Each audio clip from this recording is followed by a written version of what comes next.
I fear we're going to be able to find legitimate cases of abuse under any gun control package that gets signed by Governor Malloy in Connecticut. Scott Ennis is with Disabled Americans for Firearm Rights. He joins us on the program now. Scott, thank you for your time, sir. Hey, Cameron, how are you? Thank you for having us on once again. Yeah, you bet. And we talked about this just a few minutes ago. It seems like Governor Malloy wants to pull a Cuomo and really ram through the gun control package that his commission has recommended. What are some of the problems that you all have with this package? Well, the major problem that we're having with the package is that he's trying to push it through the same way Cuomo did with by doing an emergency certification measure without any public hearings or anything regarding that, and just push right to the floor for a vote, which we feel is just unnecessary, number one, and it boggles our mind that he's actually doing it that way, but. Yeah, why is that? Without any public hearings, I mean, I know what the real reason is, but has the governor said why he won't be having any hearings on these measures? Not really. He kind of skirts around that, but he has mentioned that he keeps going back to the same thing. We need to do something now, so events like what happened in December don't happen again. The same. Same thing they keep saying over and over again. They keep going back to that. But we have had a few hearings here for other bills that have been brought up, and they've been struck down. So I think that obviously, just like you mentioned, the real reason that they don't want he doesn't want a bill to be struck down. So that's exactly why he's going that route. It's just unfair, though, and it's unfortunate that the Connecticut residents, it doesn't seem like we're getting our word heard. Well, no, absolutely. And considering, again, you all are going to be greatly impacted by these provisions. Let's talk about, again, there's all kinds of issues here, but the criminalization of the private transfer of a firearm. So you've got all of the problems inherent with that. Have you seen the language of the bill itself? Yes, matter of fact, there's a lot of things we don't like. That's one. That is the private transfers. The other thing is the magazine capacity. They're trying to make criminals out of everybody. If you have they call it an extended magazine. Well, we call it a standard magazine. It's pretty standard to have a 30-round magazine, but now they're trying to limit. Obviously, they're trying to limit capacity to 10 rounds, and it's instantly going to make felons out of everybody that has a standard capacity magazine for their rifle, for certain rifles. But not just that, even handguns are affected. Obviously, there's hundreds of handguns that don't even have magazines that are under 10 rounds or under. So that will affect everybody. It's not just going to affect rifles. And I think that that has been left out by him. They're not mentioning that at all, but it's unfortunate because we've asked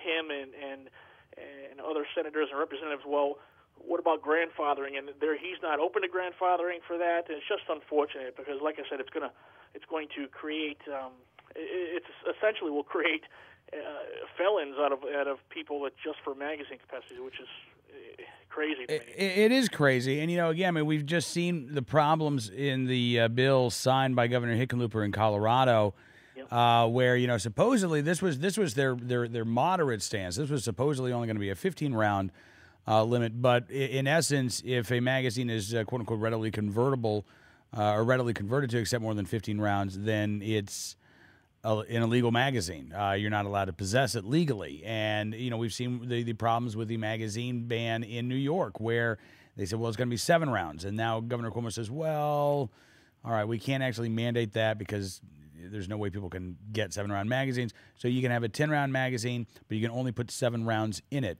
which is just stupid. That's just so stupid. That's like saying in order to get better fuel mileage, in order to save on gas, you're only allowed to fill up 3/4 of the way.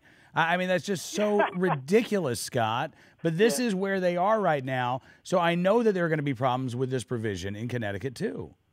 Oh, yeah, yes, there are. And you're exactly right. And, people have asked, well, Governor Malloy, well, what if I load my magazine, my 10-round magazine, up with 10 rounds, and I have one more in the chamber. Now I have a 10 plus 1. Am I a felon? You know, and he has no answer for that. And it's just, it's crazy that they try to push legislation through, especially with an emergency certification process. And then when you have questions for them regarding their legislation, they can't answer those questions. That's really scary for most people. Because it tells you, it kind of shows you where they're coming from. You know what I mean, Cam? Yeah. It's really, really crazy, and that's not even talking about the assault, the proposed assault weapon ban that they want to push through. It's a part of that whole package as well. It's another whole crazy issue. Already, Connecticut was one of the toughest states where they allowed you only two of their quote unquote assault weapon style characteristics. Now. Right. They want to actually limit that to one. That was the last thing I heard. They want to limit that to one characteristic. So, for example, you're allowed by their standards to have either a collapsible stock, a pistol grip, or a threaded barrel kind of thing. But the whole thing, we all know that those options. First of all, they're not assault weapon options, and second of all, those options. It makes nothing. It doesn't change the lethality of that weapon at all. At all. It's just a way to get those to control guns, and it just does not. It's just insane to us. We just can't grasp it. So. Yeah, I know, and again, given the fact that there aren't going to be any public hearings right now, it's extra important that gun owners in Connecticut make that personal contact with their state rep and their state senators. Yes, and I'm glad you brought that up because actually a big one of the groups here in Connecticut, besides the NRA is doing a great job, and actually at their lobby day a couple weeks ago, we were very impressed, and they really been here helping out a lot. We really appreciate that.